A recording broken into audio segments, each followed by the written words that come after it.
All right, guys, welcome back to Bad Writing is Better Than No Writing. We are the Stellar Jays. I am Julia. And I'm Jocelyn. And we are discussing our old writing and the interesting way we wrote back when we were youngsters. Yeah, in this series, we go over the myriad of ancient texts that we have recovered and kept and treasured and wanted to burn, all of the above from our sometimes as young as like middle school, sometimes older. But the main thing it has in common is that we really enjoy reading it again now and just like having a little chuckle at our past self. Yeah, there was a time right in the middle there where we were probably just mortified over this work and we would never want to see it again. But we've passed that now. Now we are just thrilled that it exists because it's a little time capsule to our brains at that time. Yeah, I really appreciate that I can look back here and sometimes get some memories from the time that I was writing this, just like because at some of these things I'm like, oh, I was 14 then, and I remember like this was what I was thinking when I wrote it, and like that's actually really cool. Yeah. With Bad Writing is Better Than No Writing, our main goal is to have a little laugh at our bad writing, but also acknowledge that it's better that we wrote something and now can work with it and even maybe make something better with it. Yeah, you can't edit a empty page, as Jocelyn has said before, and it's probably a quote from somewhere, but I do not know. But it is very true. I definitely saw it in a classroom on the wall somewhere. Oh yeah, that sounds like a classroom wall saying, for sure. The current story that we are analyzing and just kind of recovering and discussing is called Feathers of Night. So that's one of my old works that I wrote when I was about 14 or 15. And it's about vultures living in a world that seems... I believe I meant for it to be a vulture world, but it seems suspiciously like a bit of a human world too.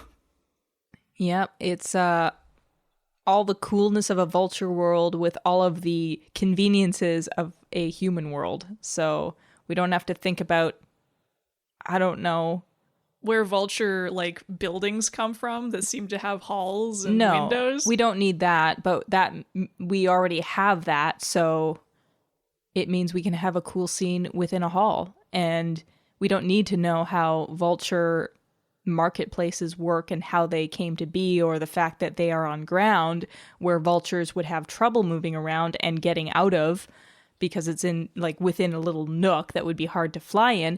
All we need is the fact that it's a cool looking image. Yeah, that really is like the driving force behind everything in this vulture story is the question, is it cool? Yeah. And the answer is yes. Always. Yeah, it is cool. Yeah. Therefore it is. This fully leans into that rule of cool trope. Yeah. So it's... That's like a philosophical saying, isn't it? Something like, I'm cool, therefore I am. That's what this story is. I think that's really like was my guiding principle. I think at so. the time. Yeah, vultures as it should cool. be. Of course. I mean, to be fair, I think that kids would read this and they wouldn't need that context. They wouldn't need that explanation. They'd just be like, oh, it's so cool.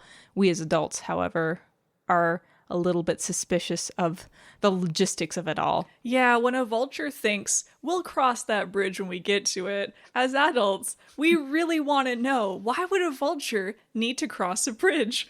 Yeah, when you get to it, do you actually need to cross it? Do you need to?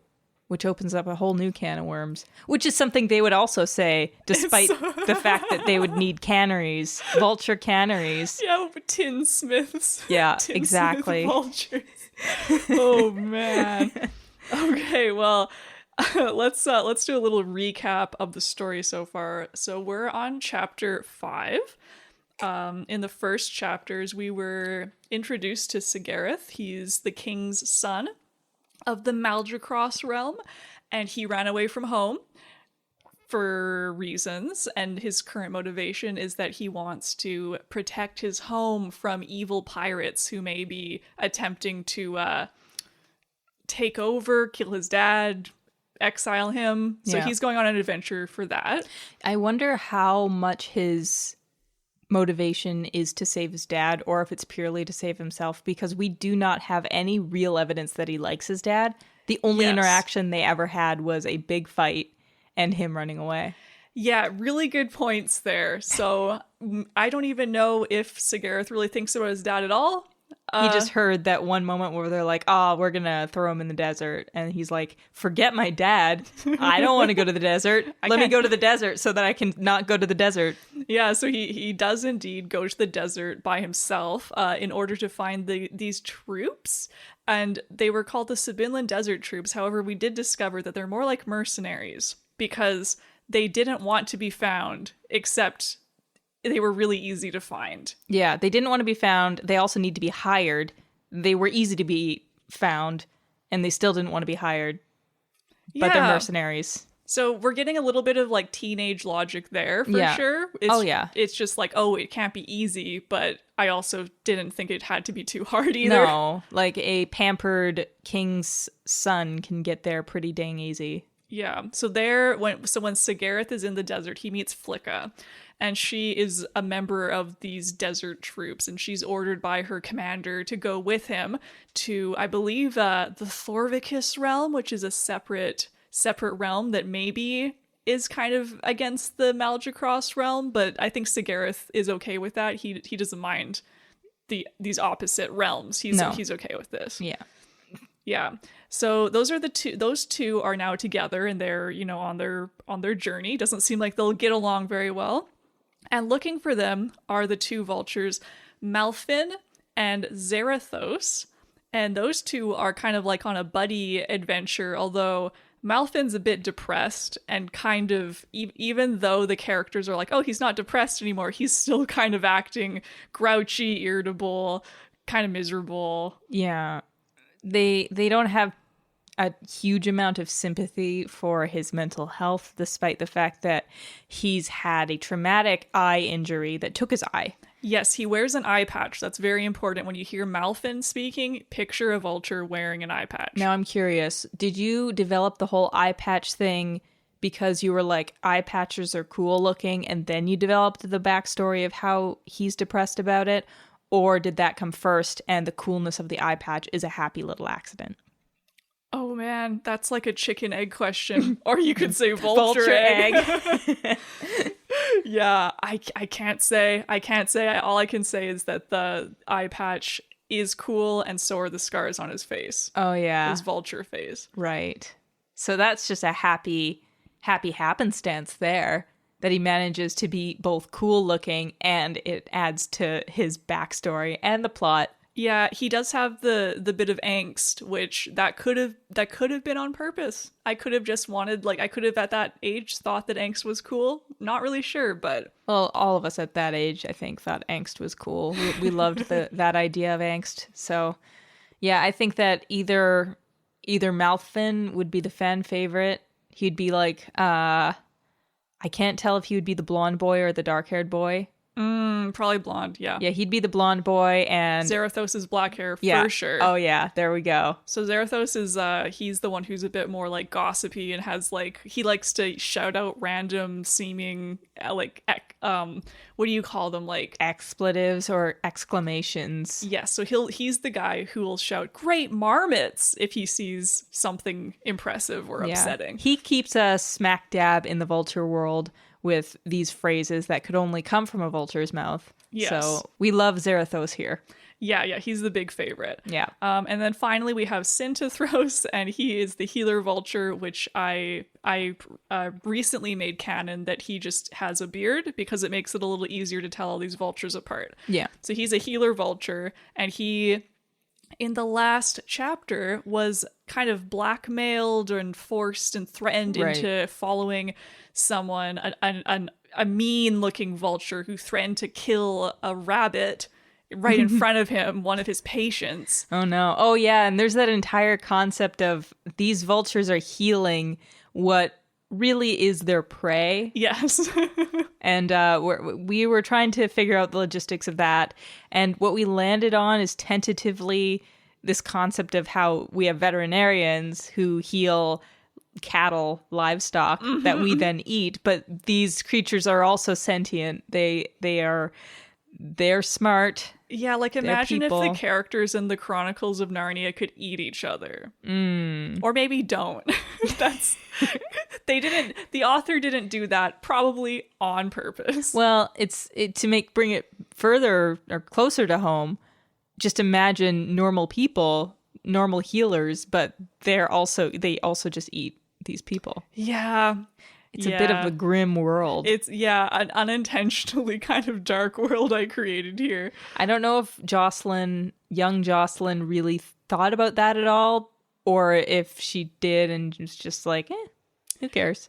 It's cool. Yeah, the cool. I think we got to always go back. We have to go back to the cool. It was the cool. cool aspect, of course. So yeah, this evil guy somehow is like landing on this very weird soft spot of Synthethros by being like, I will kill this bunny. But the bunny has a name, Julia. I'm sorry. The bunny is named Bilthy. How could I forget Bilthy? This tiny little fluff ball, and Synthethros is like, oh no, and he gives Bilthy a secret message. He says, feathers of night have fallen from the sky, and then Bilthy leaves, and the big vulture, the one who's like threatening him, is like, all right, like nothing suspicious about that. No, he's a bit thick, this vulture. Yeah. He's not too bright, not terribly bright. Yeah, and so that vulture, the thick vulture, he's part of the Black Feathers, who seem to be kind of like a third political force, Is that what it is? I think They're just like a political party? I don't know. I doubt they're political party, but after reading this and the fact that like the two realms have like a prophecy almost about if they unite, then the Black Feathers will just disappear, it almost does sound like a political party, doesn't it? Okay. They're like an extremist group. Yeah. I would imagine. Yeah. Something like that. Who, their goals, do we know what their goals are yet when we get past the whole killing the king thing? But, most revolutions start that way. I know. So, really, like, do they just want to rule the world, the vulture world? do they want to make things better? Like, we don't know. Maybe this What is are their policies? Yeah, exactly. I need to know these things because maybe we have a terrible monarch here. Yeah. We don't know. All we know is from Sigareth, and Sigareth ran away, so... Yeah, so he clearly doesn't have any fondness for the place that he left. So, I don't know. I mean, clearly these guys are evil. They're mwahaha-haing all over the place. Yep. I mean, they can't not be evil. So, we're going to generally believe that their policies aren't great. But, we haven't been proved otherwise. But I will give it the benefit of the doubt that Jocelyn has made these guys evil. So we have, no, why did I put my sticky note upside down? Synthethros going off with this big lunk of a vulture. Hey, just before I forget to ask, we know that he has a beard, Synthethros. Yes. Are these vultures like bareheaded? Probably. Although I have thought about Zarathos specifically having like a jaunty feather somehow sticking up from his head. Just putting that out there. Just like a rakish little feather sticking out. Yeah. Oh my god. Yeah, if Malfin can have an eye patch, Zarathos can wear a feather. So like his singular feather is a stand-in for like the messy black hair of the messy black-haired boy. Yeah. Oh, I love it. Yeah, maybe I'll do fan art of my own work sometime. Oh, I expect it. I expect it 100%. Okay. Well, that'll be for a future time. For now, let's begin chapter 5. Heck yeah. Okay, so we're starting off with Bilthy. So, quick POV to Bilthy. We get another POV. Yeah, into the cutest creature that we've had so far. He is the epitome of cute, we imagine. She is the epitome of cute. And let's hear from Bilthy. Okay, very, very small scene here. Bilthy ran, trying to gather her wits, back to her mother's burrow. A big, ugly vulture at healer Synthethros'? Feathers of night have fallen from the sky? Who, what, when, where, how? She forgot why. She totally did. She totally did. That's so funny. Oh man, I do need to say though, she has 4 question marks after that, so that almost might make up for it. Her mother should shed some light on these strange events anyway. End scene. Oh my god, such a necessary scene. I know. I wish I had an explanation. The scenes up until this point have at least had something kind of happening, but in here we're like, it's really vital that we know Bilthy's POV, what her inner world is like with this. Her inner world is just 4 question marks. A lot of question marks. Yeah. Okay, so next scene. Okay, now we're still with Bilthy. Oh my god, okay. New major character alert. Oh my god. Feathers of night have fallen from the sky. Bilthy's mother frowned. I don't think that message is for us. You have no doubt heard of Malfin and Zarathos, the ones who sometimes visit healer Synthethros. I love the way this mother is talking to her child. You have no doubt heard, my child. It's a bunny too, so it's like this is not the personality I expected from Bilthy's mother. I know Bilthy's like, oh my goodness, I don't know what's going on. And then Bilthy's mother has like this wise, like, ah, yes. I imagine she also has a beard. And Bilthy's like this 4-year-old. Yeah, Filthy's mother, like, just like one of those like older rabbits, and Filthy's just like literally a cotton ball with ears, just a gigantic eyes. You've no doubt heard of Zarathos and Malfin. Yeah, there we go. I'll get it. Yeah, you have no doubt heard of them. Like, sorry, it's still so good. It's, you know, that thing that people say where it's like the like when you do exposition, the as you know exposition, right? It's such exactly. a common thing in fantasy, and here I am just like whipping that out, like, hey, as you know, Bilthy, Malfin and Zarathos, like. Okay, I'll try to shut up. Go. Okay. You mean they are the friends of old? So so I have more questions now. I love how it's set up like we already should have known that. Yeah. Like we've already should have heard of the friends of old. Yeah. And friends, I need to say friends is capitalized. So it's very important. Proper noun. I hope you realize that from now on, whenever you mention anybody from like your old school, I'm going to try to remember to ask, do you mean the friends of old? Your friends of old? I mean, considering that like these vultures are still alive, like how old are they? I know. I don't think vultures actually live very long. I guess they live longer than a bunny.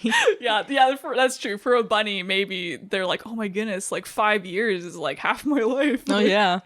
Oh my God. Okay, please give me the Bilthy line again. You mean they are the friends of old? Bilthy gasps. I thought those were just nicknames. Which is Wait, also so funny. What does that mean? what is Bilthy referring to? Like Malfin and Zarathos are nicknames, or friends of old are nicknames? But the mother said nothing about friends of old. Did she? No, she just said you've heard of these guys. And then Bilthy's like, wait, they are the friends of old? Sounds like Bilthy accidentally skipped forward in the script. Yeah, Bilthy's like, oh, Like I know on what the you wrong mean. page. Yeah. And Bilthy's like, oh yeah, you told me about the prophecy or whatever. Bilthy, come on, get your stuff together. Yeah, come on, my child. She like not swats him around. But no, she doesn't. What she actually does. So Bilthy's mother smiled. Yes, the great Malfino Thorvicus and Zarathos Flintigthar. We have a new last name. Yeah, another one. Please give it to me again. So just a reminder, Malfin's full name is Malfino, and his last name is Thorvicus. And then Zarathos' last name is Flintigthar, and that is spelled Flintagthar.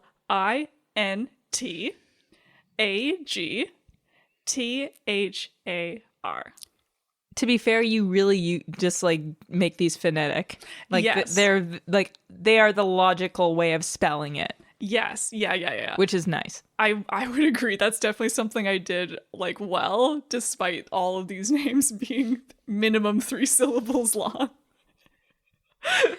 And having all the uncommon spelling, like, you know, there's got to be a Z somewhere. Zarathos, yeah. Right. Thorvicus has a V in it. Yeah, they got to have the strange letters in them somewhere. Yeah, it's got to be cool. Yeah, exactly. Yeah. Okay. So Let's keep going on this totally natural conversation. yeah, here's where the exposition comes out. Boy, howdy.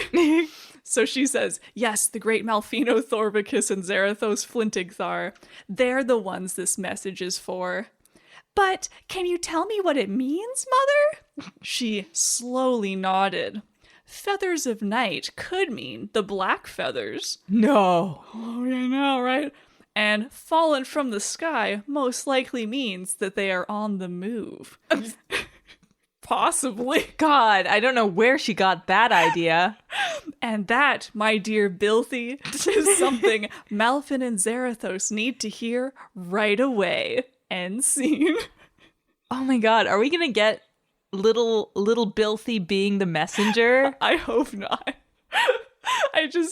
Bilthy's like, I mean, okay, it's true that Bilthy psychically read her mother's mind and was like, oh, the friends of old, that's what you're talking about. So maybe she's got some more rattling around up there than just the first, like, 4 question marks we had. I guess so. Oh, man. It'll be both funny if this isn't the last time we see Bilthy, but also if it is the last time we see Bilthy. Oh, yeah, so true. Like, we just get this, like, random conversation between mother and daughter, and then we never see this again. Yeah, like, their only purpose was to tell us very explicitly what that very obvious code was, like, meant. She had to spell it right out. Exactly. And then that message dies with them, kind of thing. But we'll see. We'll see, yeah. I hope for the return of Bilthy. I'm not confident, but I hope for it. Oh, yeah. Well, okay, so the next scene is Malfin. So just a reminder, in the last chapter, Malfin and Zarathos came to a inn that was actually a giant tree, and there were hollows inside of the tree that were the rooms. And so Zarathos and Malfin somehow got 2 rooms that were, like, opposite each other, like rooms, hollows. They were clearly numbered as well. So, like, hollow number 3, hollow number 4. Right. I still don't actually understand how that is physically possible, and I wrote it. But that's where the fan art has to come in. Yeah, we could get, like, an architect, someone in the School of Architecture. I think we might stump them. Oh! Yeah, so they're in an inn and they're trying to, like, be kind of discreet. Like, Malfin doesn't want people to know who he is because he seems like a runaway royal from the Thorvicus realm. Yeah. Mm-hmm. Yeah. So, so we're back with Malfin in the tree hollow. Wakey, wakey, boomed the voice of the innkeeper. Malfin, quite forgetting where he was, jumped up and crashed his head on the roof of the hollow. He's a few branches below us, and still his voice reaches loud and clear, he growled. Sounds like a compliment. Vulture growling. Oh, God. Yep, we're back with these verbs, these dog-like verbs. The barked and the howled and the growled. Yeah. Hey, Malfin, you not up yet? Malfin groaned to see Zarathos grinning up at him from a tree branch down below. Wait, he was able to see him before. Yeah, so I think Zarathos maybe just went down okay, to branch. Like the tree lobby. Yeah, to get the continental breakfast. Exactly. Yeah. Clearly. All caps lock. No. Malfin replied. I am not up yet. Well, hurry then. The rabbit's almost gone, and the marmot's bound to follow soon if you sleep any longer. You weren't kidding. This literally is a continental breakfast. Yeah. Oh my word. Can you actually say what animals are there then? Rabbit and marmot. So we just had a scene with the cutest rabbit and her mother. And saying, like, we need to tell these vultures because they need to know to help them. Dude, next scene. We're eating rabbit. It's Bilthy. Honest, like, I mean, that's like, all I can imagine. And then the marmot, because we had a part, I believe, earlier where Zarathos said, like, oh, Sintathros is treating a marmot. Like all of our jokes earlier about, like, oh, like, do they actually treat them or do they, eat them? Like, here we go. Like, continental breakfast is rabbit and marmot. Zero hesitation. Yeah. No guilt, no napkin. Like, geez. No guilt, no napkin. I don't think I've heard that one before. Oh my goodness. Yeah, well, these vultures certainly aren't using napkins. Oh my god. Zarathos paused. The problem with you, friend, is that you always go to sleep too late. Why, you, began Malvin. Oh wow, what an insult. Those are fighting words. They've got a real, like, rapport. Like, they kind of go, ooh, back and forth. Like, I can't, is it that? Are they, or was that him being mad? They're supposed to be, like, the grouch kind of guy. Because if it's like, what was his reply, sorry? Oh, you? Wait. Why you? Because either that's fighting words or it's, like, flirty. I can't really see it being, like, just two guys being dudes, friends. Why my you? Word. Yeah, I think it's trying to be like, why you little, like, I'll come down there. I know, but... And Zarathos is like, nah. I think you might be shipping it, Julia. I'm sorry. I mean... They lend themselves to the ship. They're hitting all of those, what do you call them? Anyway, you know what I mean. Yeah, like they're the grouch in the sunshine kind of thing. Exactly. Like the dynamics that are classic. Right. So yeah, even though I wasn't intending this, you are just interpreting what the words. So yeah. Yep. So, but Zarathos had already retreated back to the dining hollow. Sighing, Malfin left the hollow and made his way to the dining hollow.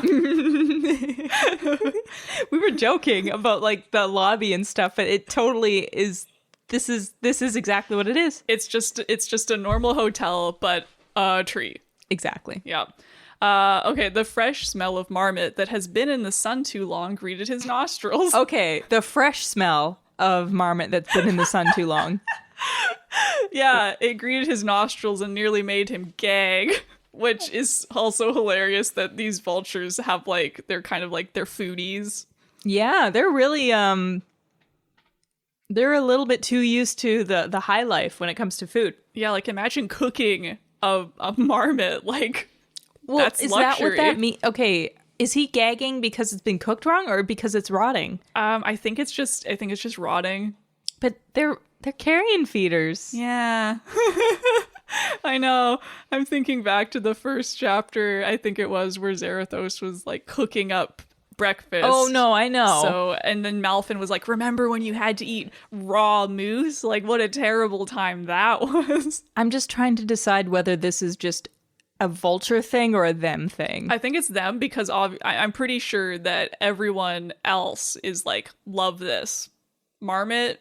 Because, like, Zarathos was like, rabbit's almost gone. Like, you gotta get down here, man. Yeah, so, okay, so it is just Malfin. I think Malfin is a picky eater. He's like Gordon Ramsay. I'm imagining he's going to be Gordon Ramsay in my head. Yeah, I mean, doesn't Gordon have a saying about, like, this squid is so raw? Oh, man, you have to draw it. Malfin is Gordon Ramsay. It's going on the list. All right. I mean, his attitude tracks. Yeah, no, it's true. He's a real grouch. He's kind of pretentious, maybe a little bit. Like, I like my food cooked. Exactly. Yeah, he's like sprinkling complaining garlic on about. there. I mean, like, he's complaining about the hotel he's in. This is Gordon Ramsay. Oh man, yeah. Hell's Kitchen Vulture Edition is Hotel Hell, I think. Yeah. There's one. Yep. All right. Yeah, Hotel Hell would fit here for sure. So Malfin held his head high and skipped this breakfast altogether. Anyone who asked him if he was hungry was replied to with a, "No thanks, I had a fine breakfast yesterday." To which Zarathos would think, yes, burnt vole, quite lovely. And the vulture who had asked would think, these vultures from the mountain are crazy. Well, yeah, I'm thinking that too. Yeah, I don't know what went wrong up in the mountains, what's in the water, but they're definitely odd. They are. Gosh. And so despite the lack of edible food, Malfin and Zarathos were able to continue their flight and made good time in their trip to ... Where? Where are we going again? Did Jocelyn forget? Here, let's find out. Zarathos frowned. Actually, this is where you begin using those tracking skills you picked up years ago. Huh. You could have mentioned... Wait, who's speaking? Zarathos. Zarathos is saying this to Malfin? Yes. Okay. Zarathos frowned. Actually, this is where you begin using those tracking skills you picked up years ago. And then Malfin says, huh, you could have managed to mention that sooner. What am I looking for? Traces of a vulture. Staring at him incredulously, Malfin opened his beak a few times and then burst out, you mean traces of one vulture. Nothing else to go on. He's the Maldracross king's son? Oh! Malfin turned his attention to the ground. Are you certain we're even in the right place? So he just took that?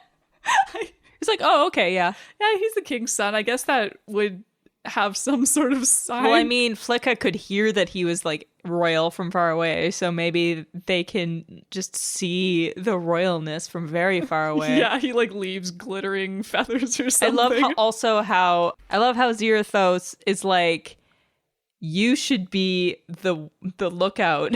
Yeah, you're the one who should be tracking. You with one eye. Yeah, and Malfin is kind of like Malfin's the one who's like, wait, where are we going? And Zarathos is like, what, you weren't tracking this whole time? Like, I just assumed you would be just doing it all the, why didn't you have him already? Imagine, like, asking a person with a disability who was able to do something before but had a disability that would greatly hamper it, but just expecting them to do that same job without asking. Yeah, like, it's an instinct, right? Right. God. And then, yeah, so Malfin just takes that and he's like, are you certain we're even in the right place? Zarathos nodded. I'm sure, ... because of a gut feeling. I don't know about that. That's it? Malfin asked. He sighed. Well, 2 vultures came down here, say, a day ago, so he actually totally can... Jeez, okay, like... That's so come on. funny. Just and then, like... He's like, yeah, I mean, I can see that there's obvious signs here that people we were looking for are here, but Zarathos, I want you to explain yourself. God. Oh. Well, 2 vultures came down here, say, a day ago. There's traces of a rabbit that was killed here. He paused. Yet another dead rabbit. This is going to be the main food. I know. Like, every time now, I'm going to be like, is that filthy? We got a POV, and then this chapter's just been ruthless in how many bunnies have died. If we don't see Bilthy again, she could be very well there. Don't go there, Julia. Not yet. I'm sorry. Okay. Oh man. So Malfin paused, but hardly any vulture has talons strong enough to catch something alive. And if you remember, yeah. That's it, crowed Zarathos. Finally, a word that actually is what a bird does. Crowed. Can you believe it? I can't believe it. I'm so proud of myself. I mean, it is a different bird, but it's a bird noise. Well, roosters can crow, like... Oh, yeah, you're right. Whatever. I never even connected those. Anyway, yes. Thank God, finally. Oh, so Zarathos says, the king's son has remarkably strong talons. I love that like... Everyone knows Everyone knows he's yoked. Yeah. Everyone's just...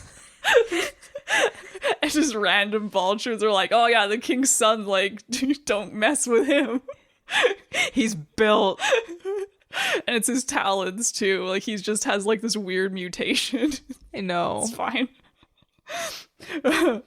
You're on the right track, Malfin. Then Zarathos noticed his friend's strange expression. What? Zarathos, he said slowly. A big group of vultures passed this way not too long after the king's son and his friend left. And What vultures in their right minds would use a huge posse to follow two young and probably inexperienced vultures? The blood drained from Zarathos's face. Black feathers. Malfin's face was grim. Let's go. End scene. I guess that means we do not need Bilthy's message. Yeah, at this point they just figured it out. Oh my word. Like maybe Bilthy, maybe that is necessary just so that they know what the heck happened to Synthethros. Maybe. It's true. Maybe.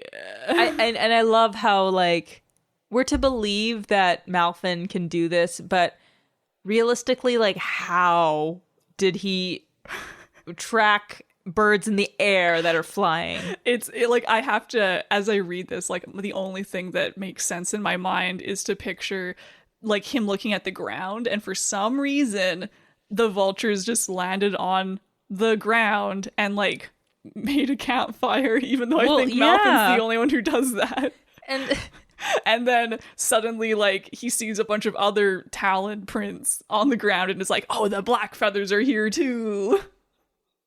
In which case, why wouldn't you just assume that, like, you know, they're dead? Because they were, like, the reason for landing on the ground both in the same spot would tell me that there was a fight there, and, you know, that, like, they were on the ground at that point at the same time. Right? Like, I guess he can also tell, like, oh, they're a few days apart because of the freshness of the talons in the dirt. Pretty convenient. Yeah, and, like, traces of a rabbit. That's where I'm like, is there just, like, blood? And, like, is there a dead rabbit? Like, I think that there's probably just a little bit of fur, perhaps a bit of blood. Yeah. Oh, no. Things aren't looking too good for Bilthy. Well, let's hope that Bilthy is still, like, really slow and hasn't even left the house yet. The Hollow. I don't know if we're gonna find out, because we only have one more chapter after this. Goodness, I know. Oh man. I mean, I really love POV hopping, so there's a chance, but okay, we'll have to find out. All right, let's continue. Okay, so next scene, we're with Flicka. Oh, God. Back with her. Yeah, let's see if her attitudes love also improved. That you made, like, I guess Bilthy's a girl, but, like, the main girl character, so annoying. I can't believe I did that. I actually, in my memory, when I was thinking, like, oh, like, we should read this story, I was like, oh, and Flicka's, like, pretty cool, right? And I'm like, no. Now I'm like, no, she isn't. Yeah, like, Flicka, like, what's your problem, Flicka? Yeah, maybe she'll improve. I hope so. I'm not confident. We'll see. Oh God. Okay, let's hear. This was by far the most annoying day of Flicka's life. Oh my God. That disgustingly annoying king's son, Sigretin, or whatever his name was, was always acting as though he was, well, a king's son. How dare he? He's like a prince or something. God, the gall. Also, I love how I always call him the king's son. I, like, never say he's a prince. Did you not like the word? I don't know. Like, I honestly have no idea why I decided that king's son was so important. I don't know. It's an interesting point. Is it because, like, secretly I wanted to always emphasize his relationship to his father, which is fractured and, like, fraught? Could that be, like, could I have thought that deeply about this? I think that you just didn't consider it. I just think you didn't even consider using the word. That's very possible, because king's son also does sound kind of younger than prince, but in, like, some ways. Like, I actually just don't know. Maybe you were just trying to be different. Yeah, maybe. I'm like, prince? Never heard of one. Oh, man. Yeah, Flicka sure hates Sigretin. Sigretin. I mean, also, obviously, if this were an older story, or perhaps you were going in that direction anyway, like, that would be the romance too. Right. That would be the romance. There's a good chance that I was thinking, like, this could become one just because they've got, like, so much friction at first. Like, that's how it starts. Yeah, like, the enemies-ish. Yeah. Yeah. We'll see. Let's find out in the rest of this scene, yeah. My name's Sigareth, he'd growled. You're lucky I don't banish you from the Malgacross realm. Wait a minute, did she say that aloud? I guess that she must have called him Sigren earlier, and this is like one of those weird flashbacks to like an hour okay. ago. Okay, I can see how that works. And then she'd said, "Ha! The Sabinland Desert is outside the Malgacross realm. Try and banish me all you like." Wait a minute. Okay, say the whole part again. So he says, "My name's Sigareth." Okay, here's just the paragraph. "My name's Sigareth," he growled. "You're lucky I don't banish you from the Malgacross realm." And then she says, "Ha! The Sabinland Desert is outside the Malgacross realm. Try and banish me all you like." Yeah, well, all right. That is a point. Yeah, she's got a point. One point. 1 point to Flicka. Yeah. And then there was the fact that he could catch animals live. No vulture she had ever known could do that. Is this supposed to be annoying? I'm trying so to like figure she says his name wrong and he responds, and then he has the gall to be able to do something with his strength. Yeah, I know, right? Like, it's definitely annoying to her, but I don't know if it's meant to be like universally annoying, you know? I don't know. I don't think so. All right, let's hear it some more. "Hey, look, a rabbit," he said, snapping Flicka out of her thoughts. Okay. I'm like afraid to read the next part. Go ahead. "Oh, for the rabbit's sake, not again," she moaned. Literally. Sigareth ignored her and spiraled down. In less than 2 minutes, he was carrying a freshly killed rabbit. Okay, so I guess the rabbit didn't say anything, so it's probably fine. But We didn't hear it. We're not from his point of view. We could have been begging for its life in the cute little filthy voice.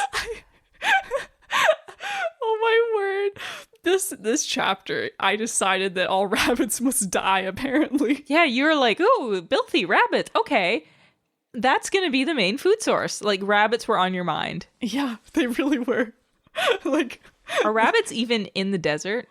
I guess they are. It's probably more like hares. Like, there's desert hares. Yeah, but at this point, I did not know they were different animals at all. I mean, that's fair. Yeah. I didn't either. Right? Like, I hadn't watched Watership Down.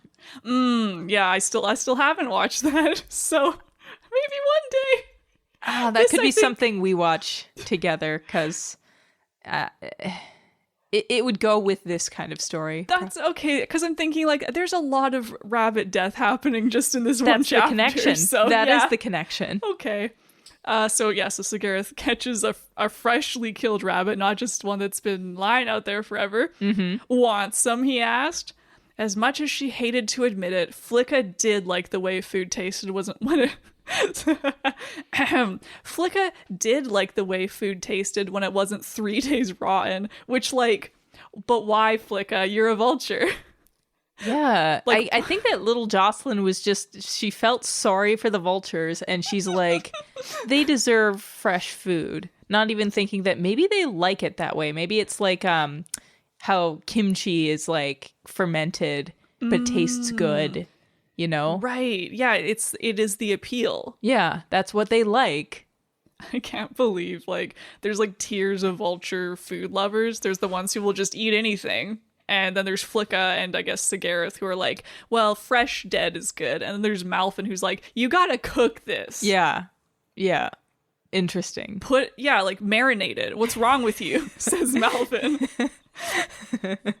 So Flicka muttered a sure, and then they flew down to eat it. After a few minutes, Flicka sighed. What? Asked Sigareth. Nothing. Right. What? Flicka's eye twitched. I said nothing. Liar, Sigareth said very quietly in a sing-song voice. Okay, that would annoy me. So maybe Sigareth is a little annoying. He might be. Yeah. I feel like maybe that is something that would have bothered little Jocelyn a lot. Yeah, it's probably something my sister may have done at some point. Yeah, that's what I'm imagining. Right. Yeah. So they're both annoying. I heard that, Flicker roared. I just love how many, like, explosive words. Instead of just said, it's always got to be like roared and Howled. growled. Yeah. You really loved these verbs. Oh, yeah. Said is dead, baby. Oh, yeah. Fine, says Flicka. It's just that I was wondering why on earth do I have to travel with a spoiled prince who's such a show-off? I don't know. Like, if I looked at a prince who was, like, hunting with his bare hands, I don't know if I would have called him spoiled, you know? Because I'm not the one hunting. Right, he's actually doing some work. Like, he's actually doing work here. Yeah, and, like, is it showing off if you were hungry? Right? I mean, I guess it is a little bit, but I'm losing patience with you rapidly. Yeah, it's kind of weird because like it almost feels like Flick is trying to feel like she has some moral high ground and some superiority by like being like, I can just wait until we find a dead animal. And Sagira's like, I can just get it now. And she's like, it's like her toxic trait is like, no, don't do it. And then he does it and she's like, oh, thanks. Like, I still don't like you though. Oh, okay, let's hear it. So yeah, a spoiled prince who's such a show-off. Oh yeah? And I was just wondering why on earth that vulture had to send me a female vulture to help me out, especially one who whines all the time. I really have no idea what I was going for with like that female thing. Like, because it's weirdly important that everyone knows that Flick is a girl vulture. I think it was just like, you know, the little bit of, it's a little bit of the internalized misogyny we had at that age, because I definitely was not kind to the female characters in my books either. Yeah, like it's weird because that's I think why I was thinking like, oh, Flicka was probably cool because she was like the girl character. Yeah. And like I would like to think that I tried to put some of myself in that, but if I did, it was all my worst qualities, good golly. Yeah, that seems to happen a lot with these younger writings. Yeah, I am honestly a little disappointed in my past self that the 3 female characters thus far are Flicka, the girl vulture, and Bilthy's mom. Right. Exactly. Yeah, and all that Flicka really has is that she can hear well, so exactly. I mean, it's something. And I think that, to be fair, you were probably, again, just regurgitating tropes, and so what you read was a lot of, like, at the beginning when 2 characters hate each other and they're like boy and girl, the boy will be like, oh, you're just a girl. Yeah. So I think that is probably because you were reading middle grade fiction, young fiction, and absolutely. There's a lot of like, ooh, cooties, ugh, girls, you know. So that's probably what you were doing. Yeah, like the all, you know, boy-centric one single girl. She's kind of mean, but she has like one trait that the guys kind of admire. So they tolerate her with like that because of that one trait. Yeah, I know. It's so sad to see that I was doing that too, but you know, that's part of what this whole thing is about, right? Like part of growing as a writer is imitating. So yeah, like I can look back at this and like recognize interesting like society things that might have kind of been feeding into this. Yeah, it gets interesting even if I regret some things. So he yells at her, she yells at him. Flicka and Sigareth stared at each other in silence for a while. Then Flicka said, I guess we're even then. That's how I end fights. Yeah. So Flicka's like, you're a show-off, and Sigareth's like, you're a girl who whines all the time. He's not wrong, but also I dislike that a little bit. Yeah. But I guess, does that mean they're at a truce now? I think so, because, so Flicka said, I guess we're even then. Sigareth nodded. I guess so. Another long silence stretched out between them. Oof. Why did your father send you out to the Sabinland Desert anyway? Flicka asked, making a feeble attempt to be friendly. Instantly, Sigareth's demeanor darkened. He didn't. I left myself. Oh, then you know how I feel about the Sabinland Desert. What? Sigareth cried. You actually wish you could leave them? I think you're crazy.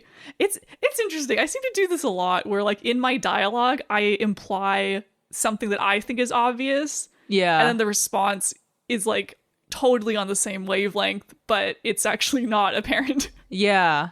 Also, like, are we supposed to believe the Sabinland Desert is, like, horrible and people die out there? Or are we supposed to think it's great? Like, which one is it? Yeah. It's a paradise or it's hell? Like, it seems like Sigareth maybe is just like, it'd be cool to be part of a cool mercenary, cool troop. And Flick is But she said it's about the Sabinland Desert, so, like, he didn't make that clear.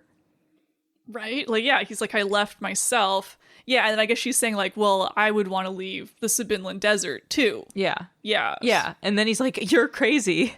Yeah. Weird. Anyway, let's continue with this totally normal conversation. Yeah, Flicka snorted. I love that. Oh, we're in horses now. Yes. Look who's talking. Hey, do you hear something? Sigareth cocked his head and listened. No. Wait, look who's talking? Okay, let's go Did back. we just return to... Sigareth says, you wish you could leave them? You're crazy. Flicka, look who's talking. Hey, hear something? This is just a totally normal conversation of people who are trying to become friends. Why can't you tell? Can't you tell? It does feel like 2 7-year-olds making friends. Oh my word. They're like playing in the sandbox. They're just learning how to have a conversation, you know? Yeah, they've got to the point where they like acknowledge that another person could exist Yeah. and have their own wants and needs that aren't just like, just play beside me and I'll talk at you. Yeah, except they're like, no, that's crazy. Hey, look at over there. They get distracted immediately. Yeah, they're like mean, but then they don't care. No, exactly. Okay, what did they see? Okay, I'm turning her head this way and that. Flicker raised an eyebrow. Oh no! Oh, visualizing that is great. Also, like, wait. Okay, what did Sigareth say? Did he say, look at that or something? He said, what did you hear? And then Flicka turns her head this way and that and raises her eyebrow.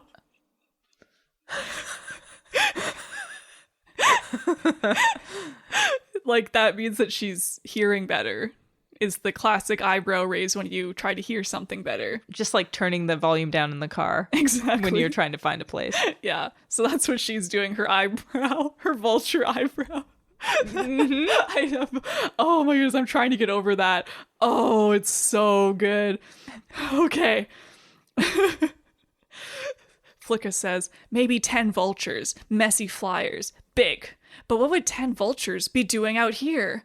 Worried, Sigareth said, are you sure they're big, messy flyers? No, they could be flying chickens. Yes, I'm sure. Oh no. What? Flicka demanded. Flicka, we need to get out of here. What? Why? She asked. Because 10 and okay, I just use like the numeral 10, which okay, you know fine. You're not supposed to, but no, whatever. but we'll let her get away with it. Yeah. Because 10 black feathers who have sworn to kill my father and me are about to descend on us and render us helpless. So get off the ground by order of the prince.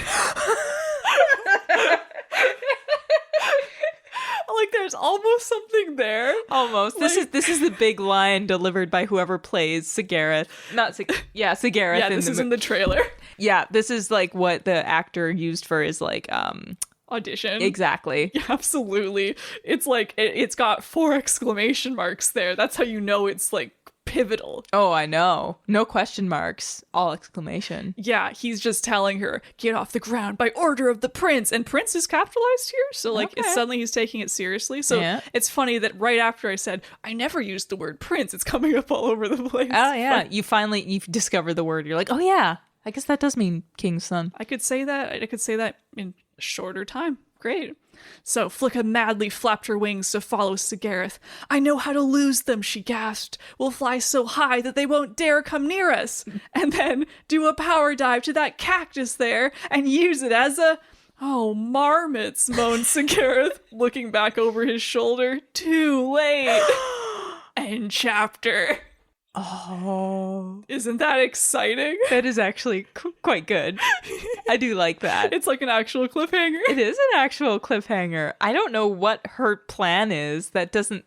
I think that, I think she was... Okay, so, like...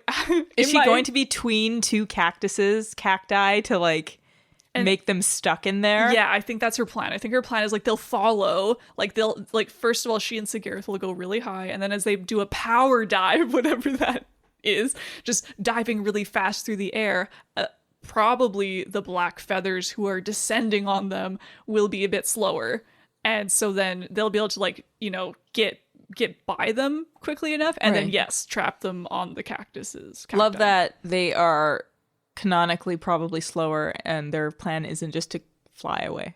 Yeah, there's like 10 vultures too. Like, did I even think about what that actually would look like? Like, why didn't they see them, you know? Like, why are they... I would imagine they're still a little bit far away. Yeah, enough so that they could at least just start flying, and they'd always stay that distance ahead. Yeah. Until they reached the Maldacross realm. They just rested and ate. Like, yeah, they're fine. These are the other guys are the ones that need to have a rest now. Right? They've been doing a lot more work. And there's 10 of them. Like, that's way more food and everything. Right. Yeah. So as a brief recap of this chapter, we had Bilthy just basically learning what is happening. Along with us. So that was just an info dump. Yep. And then we had a little bit of Malfin and Zarathos, which was like basically them realizing that they were in the right place the whole time to figure out where Sigareth and Flicka went. And then we have Sigareth and Flicka, who now the black feathers are catching up. Yeah. Oh, it's actually getting kind of good. We didn't have anything from Synthethros, did we? No, yeah, nothing from Synthethros this chapter. Yeah. Yeah, which is also, like, not bad to actually let that rest a bit so that we don't know what's going on. I'm sad that we only have one more chapter, because what could happen in that chapter? We won't have any wrapping up of every storyline, or even any storyline. I know. That's also what this show is about. Like, we can come up with our own better ending, like, after it's all that's said true. and Oh done. yeah, that's true. Yeah. So then we will be able to provide some level of that like closure. Yeah, I think so.